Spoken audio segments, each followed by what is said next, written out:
तो देखो आप आज हम लोग क्लास 6 में, आप लोग 6 में आ गए हैं 5 से। 6 क्लास में सामाजिक विज्ञान में हम लोग जानेंगे अतीत से वर्तमान, यानी ये किताब है इतिहास का। किसका है? इतिहास का। सबसे पहले हम लोग जानेंगे कि इतिहास होता क्या है। अतीत की जो घटना हुई है, जो मान लीजिए पहले जो घटना हुई है और उसके बारे में आज हम लोग पढ़ रहे हैं, उसे क्या कहोगे? इतिहास।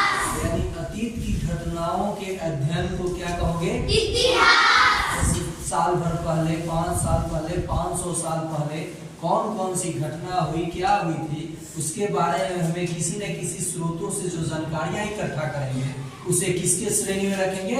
इतिहास की श्रेणी में। इतिहास के पिता कौन है? हेरोडोटस। अब देखो इतिहास की जानकारी हमें बहुत सारी स्रोतों से मिल सकती है, ठीक है।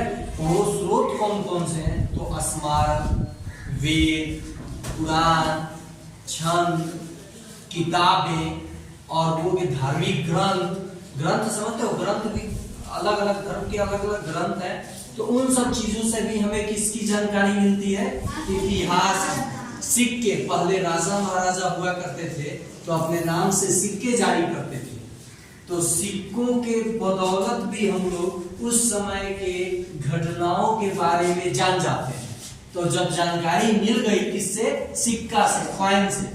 सोना, चांदी, शीशा का कॉइन होता था, मुहर होता था। तो जब उससे जानकारी मिलती है तो किसके अंतर्गत आएगा?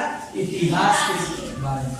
अब देखिए इतिहास को बांटा गया है, आप लोगों के लिए थोड़ा सा हाई लेवल लेके चला गया हूँ। आप लोग केवल ये जानिए इतिहास को 3 खंड में बांटा गया है: प्राचीन इतिहास, मध्यकालीन इतिहास और आधुनिक इतिहास। लेकिन आप ये भी जान लीजिए कि प्रागैतिहासिक, आद्य ऐतिहासिक और ऐतिहासिक काल में, ये प्रागैतिहासिक में आपको लिखित कोई साक्ष्य नहीं मिलेगा, यानी स्मारक, मंदिर, मस्जिद की सहायता से, बिल्डिंग्स, आर्किटेक्ट की सहायता से आप इतिहास को जानोगे।